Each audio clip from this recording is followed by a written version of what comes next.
On this episode of Queer Sports, with teams that dominate and diehard fans, women's sports have never been more visible, but they're still not equal.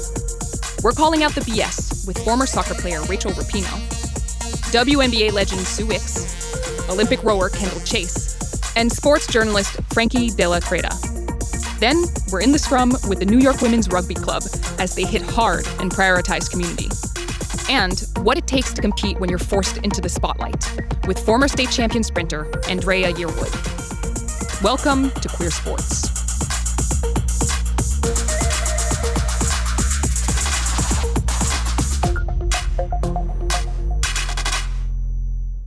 I'm Ariel Zimros, and we're talking about women's equality or lack thereof in sports. Thank you so much for being here. I think that right now, if you walk into pretty much any sports bar, there's a very slim chance that you will actually get to see a women's game. And I'm just wondering, why is that in your minds? I think that there is this misconception that people don't care about women's sports, and so they don't put it on, but it becomes this chicken and egg thing where people can't develop an interest in women's sports because they can't find anywhere to watch it. If you're the owner of a bar, you want to try to draw in as much people as you possibly can, right? And that's just through male sports, right? So that's the assumption. Right. That you're not going to be able to bring people in if you're playing that. Because people don't really care as much as they should. Sue, I'm going to guess that you have some thoughts on this? I just think it's a fascinating subject because you're going at it from the capitalist. I need to draw in as many fans as possible into my bar. Yeah. What is going to work? And this, I'm going to play the hits because I know these guys, that draws people in. I think society, our culture is transforming right in front of our eyes, and that does not hold true as much as it did before. Adding on to what you're saying, Sue, I think that we are really in the middle of a moment where there is this underbelly of very bold entrepreneurs or bold businesswomen and bold athletes who are reimagining this whole new world. Because I think before, to your point, that probably was the case where if you walked into a bar and there was a women's soccer game on, maybe in that bar at that moment there wouldn't have been, the audience that would have received that. But I think now it's taking women's sports is taking on a whole new life of its own. And I'm definitely going to do a proud plug. I'm from Portland, and Portland has the only women's sports bar in the world. It's called the Sports Bra. And so Which is a great name, by the way. I know, it is. And they're doing fantastic. There is a blueprint. There's a bar in Portland that only airs women's sports, and it is packed day in and day out. And so I think that in itself just shows the appetite. I've interviewed Jenny as well, and I'm a huge fan of what she's doing. They only want to have women's sports playing on TV. And the problem is that they don't actually always have a game to put on. Right. Sometimes they actually have to put downtime on. Part of that is the point to show that it's not equally airing. But something that she discovered when talking to ESPN and trying to get back catalogs, like a business account, they're not even available. There's only a fraction of the number of women's games even available to people who want to put them on TV as there are men's games. So I'm sorry, you're saying that even if you want to play old, very well-known games, you want to put them on, that is actually not available to you? Right, they're not available in the same numbers. So they have partnerships with Just Women's Sports, which is a women's sports media platform who has access to some of those games, and they help the Sports Bra be able to have games on more frequently. But part of the problem is that they can't even access the games to put them on. That's wild and so upsetting. Yeah. Right, I mean, to be clear, this isn't there definitely could be more women's sports on TV. They are happening all the time. It's just that they're not actually putting them on, right? Right. You can watch cornhole championships all day, and which is great. No shade to cornhole. Literally at all. But they play it over and over and over again, and there's also women's sports happening at the same time that could go on, channels like ESPN if people wanted them to. Kendall, do you watch women's sports on TV? For the most part, I get a lot of my, female athletic competition through media, seeing highlights on Instagram or TikTok and whatnot. I watch my prior teammates race at World Championships through the live stream. I watch the the first Tour de Femmes happened for the first time in like 70 years. I probably should do a better job as an athlete myself to, contribute to the cause.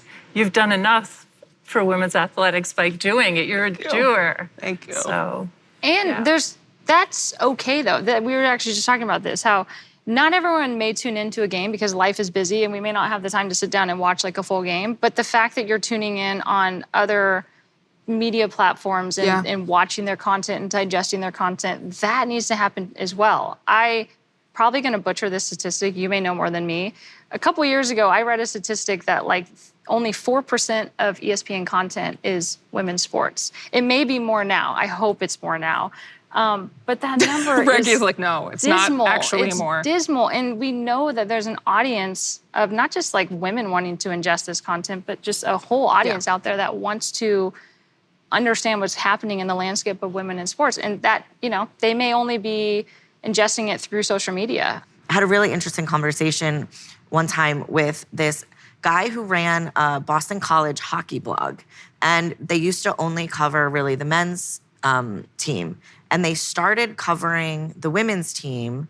And he said that as they covered the women's team, the views on those stories grew and grew and grew and grew. And because what was happening was his readers were clicking those stories, but they were becoming invested in the team as the coverage was provided. But if you don't give people an opportunity to become invested, you put, one WNBA game, say, on TV and no one knows who the teams are or the players are. They don't know the backstories. Yeah. Maybe it's good to watch, but there's not as much of, a motivation to continue to tune in. I think it takes time to, develop an emotional attachment to a player. And to Frankie's point, like if you're not seeing the team or that player play on a consistent basis, it's hard to develop that kind of, fan base or connection. Yeah. And it's when and how these stories are being told during the segment. Are they being told at the very end as an afterthought? We're sort of primed as viewers to care more about the last team in the NFL than the best team in the WNBA. Why is that? Typically, it's because those segments are at the very end, sort of like as an afterthought of an ESPN, episode or highlight series. So much of it is perspective and when and how these stories are being told. Ultimately, the onus is on the networks. To that point, women's sports seem to get the most viewed when we deem that these women are extraordinary, right? Like women's soccer, for instance, I think is a really, really good example of that. And I guess I'm curious, like, from your perspective as a former professional soccer player, like, is that also how you view things? Do you feel like you need to be an extraordinary athlete in order to get media attention? I mean, yes, sadly, I think women in general just have to be extraordinary to even, earn the same pay as their male counterparts or to even have the same opportunity as their male counterparts, if that even happens. I mean, yes, I think women have to shoulder so much in the breadth of their professional career, whether it's basketball or soccer, even outside of that, just to earn a living for themselves. In 2019, the Connecticut Sun made it to the WNBA finals. And I remember they got a TV deal with the New England Sports Network, who airs Bruins games and Red Sox games. And I was so excited to finally be able to go to a bar and request a WNBA game. And I had times that I could not convince a sports bar with 50 TVs to put one of them on the Sun game. And then they made it to the finals, and I had to approach both Boston newspapers to cover the team. They hadn't covered them a single time that season. I ended up covering them for both newspapers. But again, the bar was, if they make it to the finals, we will cover. So that is how high the bar is for women's teams to get coverage. And then there's the sexualization bit of female athletes. Like my senior thesis in college was focusing on female athlete body image in sports media, looking at genders on covers of Sports Illustrated and ESPN magazines from 2008 to 2016, where it's they were in an active, passive, or sexualized position. And there was an increase in females, but they were still in these passive or sexualized, ways where it's oh, that's what a man is gonna want and pick that up. Right, because it's always the male gaze. Right. It's men picking what's on TV, it's men picking what's played at bars, and then it's men picking what positions these female athletes should be in when they're on the cover of a magazine. Right. In 2021, as the WNBA approached its 25th anniversary, legendary player Sue Bird said that the real story wasn't the WNBA's lack of success, but rather the fact that they still exist despite a lack of sponsorship and investments. What would a fully funded WNBA look like? What is fully funded? I'm not even sure You tell me. what that is. I'm not even sure, but I know that $75 million was just invested into the WNBA across the board. I think our society is moving so quickly that it makes everyone uncomfortable, but honestly, I cannot get to the future fast enough. I really appreciate your perspective because, you played during the very first season of the WNBA. You were the first out player in the WNBA. Like, being able to talk about how far we've come, I think, is also really valuable because we do need to remember that.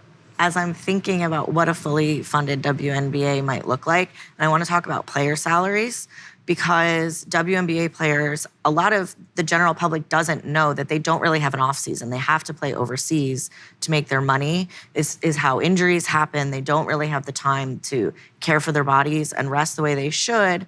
And we can also look at a situation with Brittany Griner, and the reason that she was even playing in Russia was because that is where WNBA players make their money in the offseason, and it's because they're not being paid a fair salary here. And I think the first place to really look at a fully funded WNBA would be to give players salaries that allow them to have an offseason and to keep them safe from both injury and things like we're seeing, Brittany Griner basically being a political prisoner in Russia. Mm-hmm. Yeah. That's such a great point. So it's the entire ecosystem. It's like, yes, these leagues need to be funded, so players can make the salaries that they, deserve to keep them safe, to make sure that they're getting training year-round. LeBron James came out a couple years ago and said that he spends $1 million just on recovery.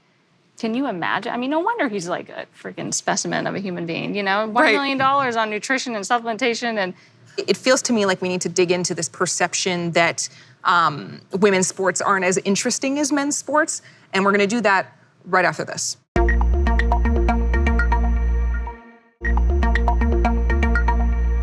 So a survey from 2022 found that women, by and large, only 12% of them would call themselves avid sports fans, compared with 39% of men. Why should a sports broadcasting company take that kind of a risk and put women's sports on? Because I think the assumption here, by the way, is that women would be most likely to watch women's sports. And I don't know that that's true. Interestingly, as someone who wrote a book about women's football, the people who are most engaged with my book was football nerds. Like the people that ended up making Wikipedia pages for the teams in the National Women's Football League, which was from the 70s, were men who were obsessed with football. And they treated it just as valid. They were excited to discover a new league and then tried to dive into all the stats. So I think a sports fan on the whole will be a sports fan if the product, I'm gonna say, is good.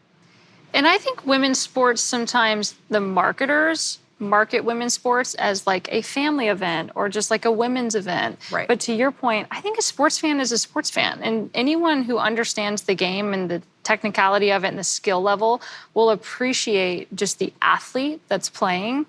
I live in Portland. The Portland Thorns are like the most watched sporting event in Portland. And I cannot tell you how many fans, male fans I meet that don't even go to the men's game. We have an MLS team too called the Timbers, but they only watch the Thorns because they think that their level of play is better and they're more entertained by the women. Because you would think that, sports in America, it's such a huge part of our culture that if you're ESPN or you're national broadcasting, you're at pretty much saturation level of viewers. Like you have all of these eyes. And if only 12% of women were fans, you would want to grow and cultivate that audience because there's your growth segment of viewership. And then it made me think a little bit about, as women, we are certainly encouraged to participate in sports. but it's not promoted as you are a sports star, you are worth watching. We have so many young girls participating in sports, but are they women's sports fans? Right. Yeah. I feel like my experience may be a little bit different than yours. I mean, I grew up playing a ton of different sports, and I was like, I'm gonna be the next Mia Hamm. LOL, that didn't happen. But, and now I coach high school soccer, and I don't think that these girls, like, sure, they probably follow professional male soccer players, but like when I told them I was gonna be on a panel with, Megan Rapinoe's sister, they were like, what? No way.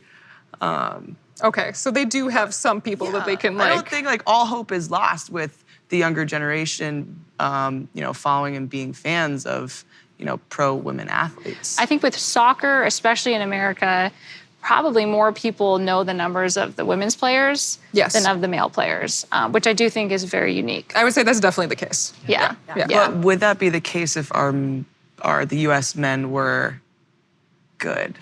Because then that goes back to like That's a different story. I didn't say anything at all. Quality of play, right? Yes. Because we're one of the only countries that like doesn't really give a crap about men's soccer. No offense to male soccer fans / players, but it's just because the women are so much better from an international perspective. Yeah. If you look at women's soccer right now, there is a temptation to go, okay, amazing battle won there in terms of pay parity very recently. So how do we replicate that across, all sports in the US, right? And I guess I'm wondering, like, is that only possible because the men's soccer teams aren't that good? Like, was that actually the thing that allowed it, or is there more to this? Yeah, I mean, that was basically the beachhead of the argument, is they're getting paid significantly less than their male counterparts for doing the same work and outperforming. I mean, I think the women's team plays more games per year than the men's team. In order to make up for their compensation, their salary compensation, they have to put more games on the schedule. Every moment that you look throughout the last 10 years, our U.S. women's national team has just outperformed our men's team, where there's just no argument for even equal pay. I'm curious to hear your perspective. I know for soccer, our women's players just were far superior. So if it's a national team, I think even our women are more successful than our men. We have won more, and the men have struggled even when the professional players are playing. But then you go back a professional sport, and there has to be numbers, and there has to be sponsorship, there has to be the corporate, that all has to follow. And we need the numbers to justify the salaries, the increases. When you say the numbers, what do you mean? TV contracts, ticket sales. I think those are the ones that they're using to base contracts and how much money collective bargaining the players get. Having said that, I mean, in 2020, and I think they're going to reopen negotiations again, the salaries went as high as $500,000 if you include appearances and promotions and things like that. $223,000, I think, is the top salary in the WNBA, up from, maybe it was $110,000. And then the bottom came up as well. So the whole league rose as far as salaries went. I don't know what the exact number is, but when you look at, I think you said a supermax contract for a WNBA player is $223,000, $225,000. A supermax contract for an NBA player is $250 million. Yes. The parity. I mean, that there has to be somewhere in the middle there. Because there's clearly a discrepancy. That gap is incomprehensible. It's huge. Despite all that, athletes are still performing at these incredible levels. And it's like, what would be possible if they had the same level of investment and coaching and equipment that their male counterparts did? Next, Andraya Yearwood reflects on her journey to a state championship and what it means for equality in women's sports. Today I'm sitting down with track and field state champ Andraya Yearwood, who is thriving after a high school running career which garnered national attention. For people who don't know, you attended high school in Connecticut, you ran track and field, you are also a trans woman, and that came with its own challenges. You competed in the women's category, and the very act of you doing that, it caused you to experience a lot of backlash. Can you tell us about your career as a runner? I first started running in middle school. Didn't really enjoy my time on the boys' team that much.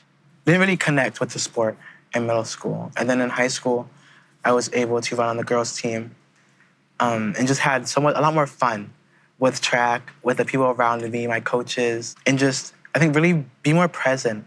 What did it mean to you to be able to compete with the other girls when you were in high school? It meant a lot to me. Especially in my relationship with the sport and with track. I was able to create friendships with the girls around me, even with the boys on the boys' team.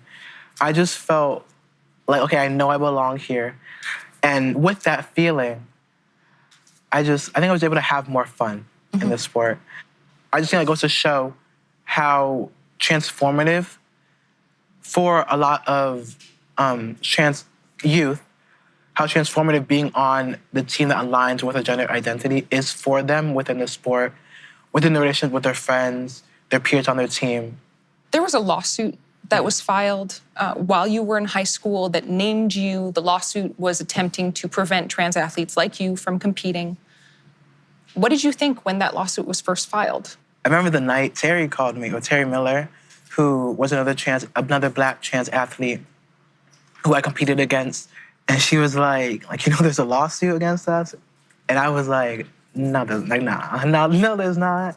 I didn't think it would reach its extent to a lawsuit. So I think I was first surprised. And then later in the meet, I had false started in my event. Not the first time I'd ever false started, ever in an event. And I think that's when I was like, okay, this is taking more of a toll on me than I thought it had. What ended up happening with that lawsuit? It was dismissed the first time, and then they had appealed that dismissal. In December of 2022, it had been dismissed again. Yeah. And now, I think the Alliance Defending Freedom, who were the ones who, created the lawsuit against Terry and I. Yeah, they're basically a conservative Christian group, yes. Alliance Defending Freedom. Yes. Said they were going to find other legal options to kind of bar us from running. But that's as much as I know as of right now. Alliance Defending Freedom is also the organization that was behind the overturning of Roe. What do you think of the fact that they were involved in both your lawsuit and the overturning of Roe? I don't really think that women's rights are at the heart of their fight. For the lawsuit against Terry and I in Connecticut, I feel like they used the three other athletes that I was running against, three cisgender girls. I feel like they kind of used them as a pawns, if that makes sense, to kind of push their own narrative around, I think, how women should be perceived. With that same lens, they kind of went over to Roe versus Wade and tried to police women's bodies through that. So I think their overarching, maybe goal or agenda is kind of as we see a lot within trans participation within sport, the policing of women's bodies as a whole. Still today, people will look at women's sports and go, women's sports aren't fun to watch. And then to top it all off, you have multiple instances where women who just want to play, just want to compete, just want to participate are facing abuse while simply trying to participate in a sport. What do you want to see happen for women's sports? I think more attention being paid to women's sports, whether that be more people watching it on television, or that be more funding going into women's sports, whether it be women's sports receiving more resources, better facilities, more television time. Because I feel like a lot of times people kind of push women's sports to the side, but then also I want women to be more inclusive of the trans community, of the non-binary community, the intersex community within women's sports.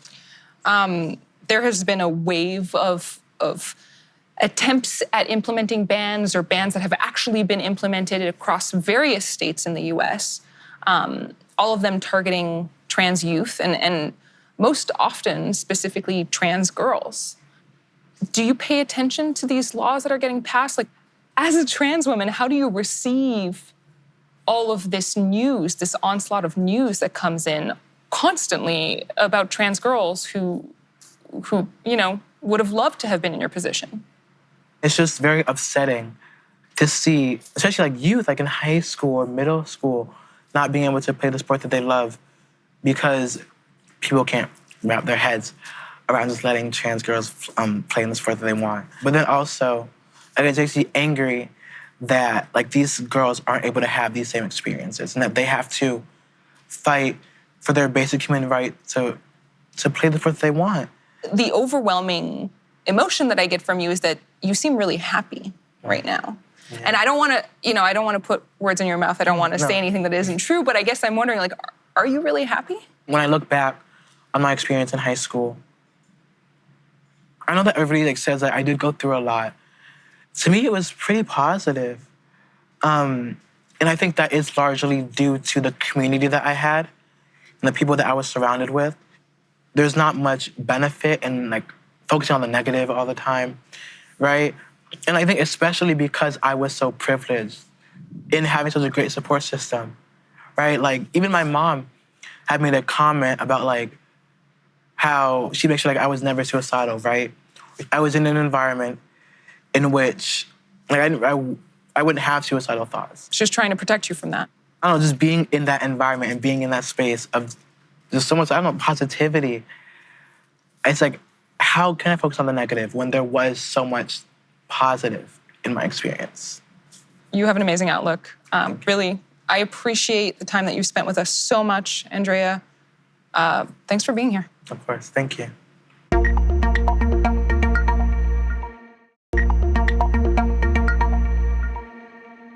So I've watched the tapes. I've seen the videos of male broadcasters, sometimes just male sports fans, saying things that I would consider really insulting to a female athlete, right? Things like, you know what, the net of the WNBA should be lowered so they can dunk more, or that women don't throw as fast, you know, that generally the women's game isn't as entertaining. And I'm wondering, like, how do we change that perception? What do we do about that? There's nothing in rowing that's like, oh, let's lower the rim. I mean, I guess there was a point where women only raced 1,000 meters, and a usual race is 2,000 meters. Right. But now we're at a point where everyone is racing 2,000 meters. And was it a catastrophe? Was there an apocalypse? Not that I know of. Nothing like that? No, okay. not an uprising. Sports were not always sex segregated. And I have a theory, and it's backed up. Sports basically became sex segregated because men didn't want to lose to women. You can look at like this in figure skating. I think it's 1903, but it's the early 1900s. The first time a woman entered the competition, there was no women's category. And so she competed against the men, and she medaled, and the next year there was a women's category. You can look at one of the rifling events in the Olympics, and it was co-ed until, I believe, 1992, and it's the first time a woman won gold, and after that, it became divided by gender. And in both of those cases, the male competitors of that women celebrated her victory and were incredibly excited for her. They respected her as a competitor. But it's very interesting to look at when and how sports become sex segregated and why. So it's a policing of gender, essentially, right? And also keeping, basically it's misogyny in pure form. Let's keep women down, not give them... Yes, women become a threat to the status quo, to ideas that we have about gender, to gender norms. Things like that. I think we see that happening now with the inclusion or attempted exclusion of trans women in sports. Trans athletes, and particularly trans women, have been accepted. They've been competing for decades, for years, and it's not until they are seen as a threat or to win or be successful that they become a quote unquote problem. One of the things that to me is very upsetting about that is the assumption that any person who is assigned male at birth can beat any person who is assigned female at birth any day in any sport under any circumstance. Because that is actually what this trans debate is, right? Like, is that assumption, let's put that out there and just assume that any time that will happen.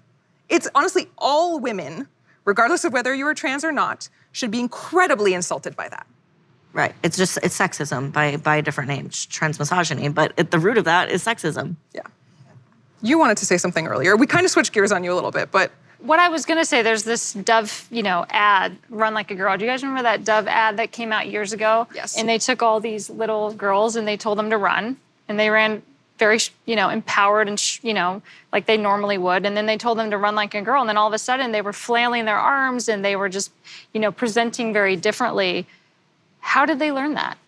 Because so often I think we position and market women's sports, obviously in a way that's lesser than. And we're not really positioning them, in a way where they're empowered and they're strong. And because the reality is most professional female athletes could kick any male's ass on and off the pitch. I mean, they're extraordinary athletes. They do run faster, they jump higher, they run further. Can they do it with every single male counterpart? Maybe not, but they're still extraordinary athletes. Yeah. Let's tell that story. That is amazing, the point about Run Like a Girl. Because I've experienced that when I was a child. Even my physical education teacher, very, very disapproving of the way I played. Since I was a little girl, always it irked me that this adult said this, but because it could never jive with me that was correct. I could never change the way that I was going to approach it, because that was the fulfillment of my soul to express myself physically, athletically, to be at an elite level and high performance. Right. That was what set me on fire, set this body on fire, was to compete like that. Right.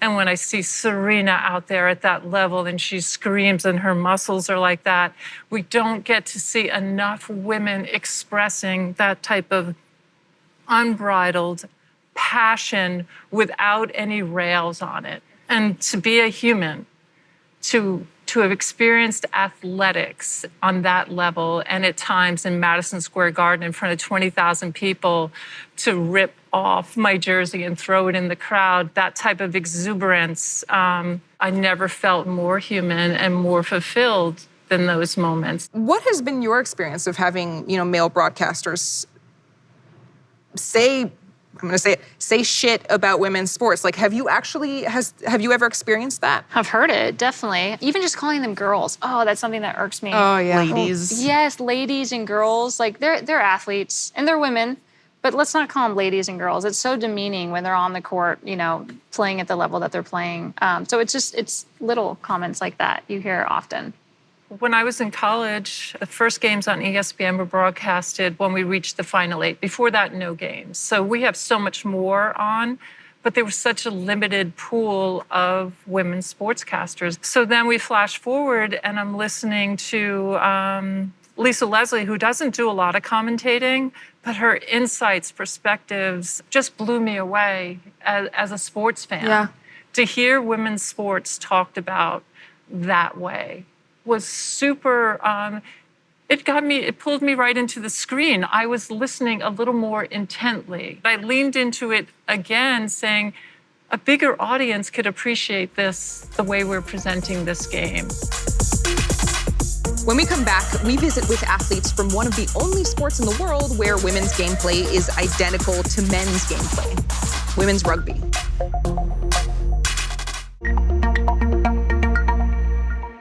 Queer Sports visited the women's rugby semifinals on Randall's Island, New York, and followed a few players from the New York Women's Rugby Club as they cheered on their D2 team in the semifinals. Take a look.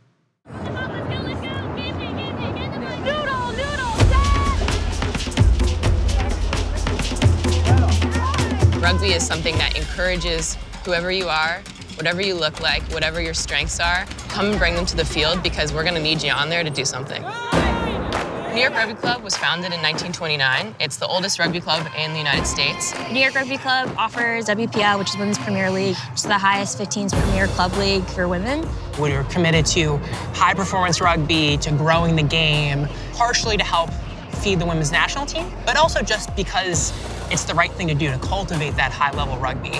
I think as an adult, there are really few times where you get to physically challenge yourself in a really uncomfortable way, and rugby continues to do that for me. Super body positive. There's a lot of shapes, a lot of sizes. Women are strong, and just being reminded every single day that women are strong.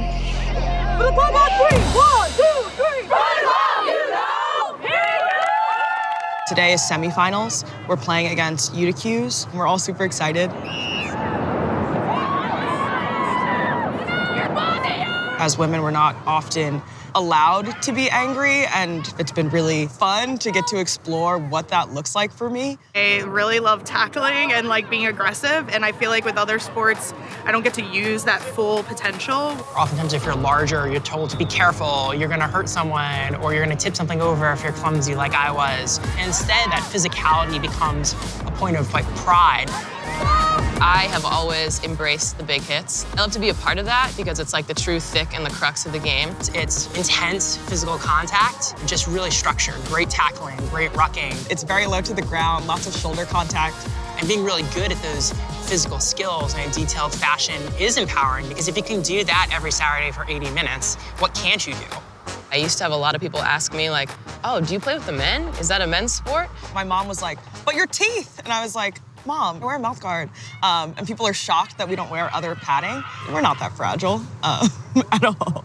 Women's rugby is unique, actually, amongst most of the other women's combat or collision sports, in the sense that we play by the same rules that the men's variant does. Same ball, same level of contact. There's no difference. It's the same 80 minutes in a 15s game that we, rock through and play. But I think the level of intensity and the quality of play does not change just because we're women or people who identify as such, and I think that's a huge misconception. It's good. It's fast gameplay. The Women's Premier League should be considered a professional level of women's rugby, but the major thing that we're missing is the funding. Women's rugby in this country, it's a self-funded endeavor. Get your feet on When I played in 2019, I actually got to go to Sevens Nationals, and I ended up spending $3,500 just in that one summer. Splitting the cost of field permits and travel and the hours that it takes to get to games is huge. It's a huge cost. Financial access is really hard. There's so many queer people who don't have access to parental support. Their financial resources are even less than, our cisgender, white, hetero counterparts. It's hard to be working a bunch and also playing a really intense sport, but everyone loves rugby so much, so they do it. The women's game is dynamic. The rugby is great. It's fun to watch. And that is, I think, one of the great equalizers in comparison to some of the legacy opinions that exist around other women's sports. I think we do have a great product. Even the professional league that exists for men is relatively low resourced. They're not, being paid in a way that I think most of us would consider professionalism by American standards for male athletes. It's a combination of the overall resourcing that exists for rugby today, and then all of the normal equity issues around women's sport. And if you look at New Zealand, Australia, and South Africa, on the women's side, they're certainly not making anywhere near the sort of money that is being made in professional leagues in Europe. Every player that plays rugby league in Australia needs another job. It would be wonderful in every nation that women's rugby league play, we could just, devote all our time and energy in a career of rugby league.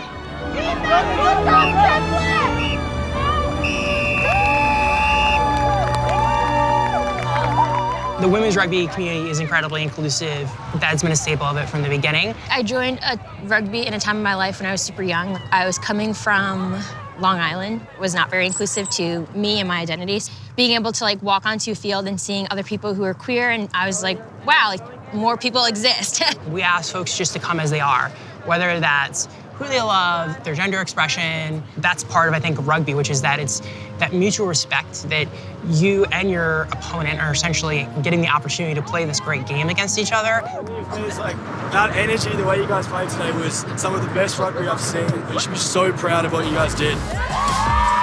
All women deserve a a place to be able to express themselves how they want, and rugby is such a huge platform to do so in a way that I think other sports aren't. We might not fully experience the day when we're a fully professionalized league, everything's covered, but we will be the people that help it get there. We are the people that are gonna help this game grow and evolve. We're the change makers.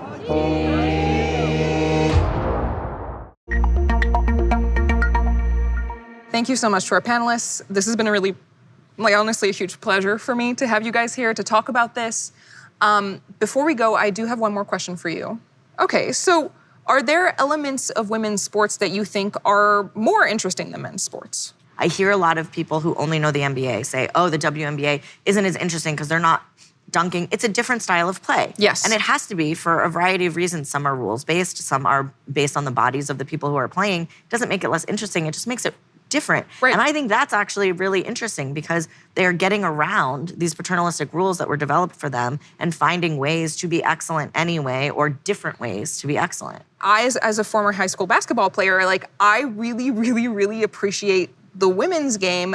It is different than the men's game. It is not lesser. It is admittedly different, but I understand it. You're not going to see the defense you see in a WNBA game and a men's NBA game. You're not. It's different. But that's something that the women do really well that you're actually not going to see the men do as well. Yeah. And the individuality of male athletes, too. We celebrate just the individuals themselves jumping higher, running fast, or smashing into each other at high speed, which isn't very smart, by the way. So I jokingly use the word sophistication because it's not very good for your body.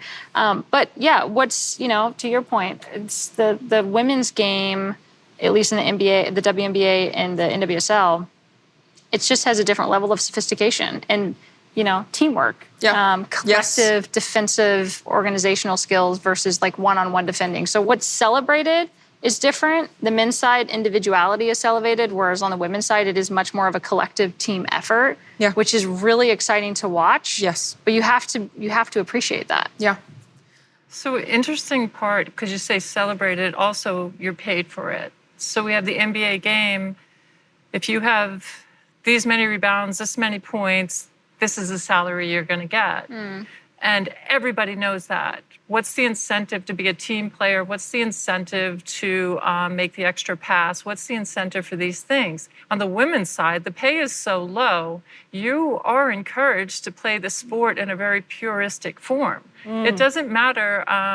When I played for the Liberty, I would box out my teammate's player because it didn't matter if she got my rebound. Right. It didn't mean millions of dollars to me. I hate what money does to sports. I really do. Because in your mind, it takes away from the teamwork that you can sometimes see. Where we put our money is what we value. Money, for me, definitely is not a plus in sports. And it's also grotesque how much money we spend on sports in this country and the value we put on those sports.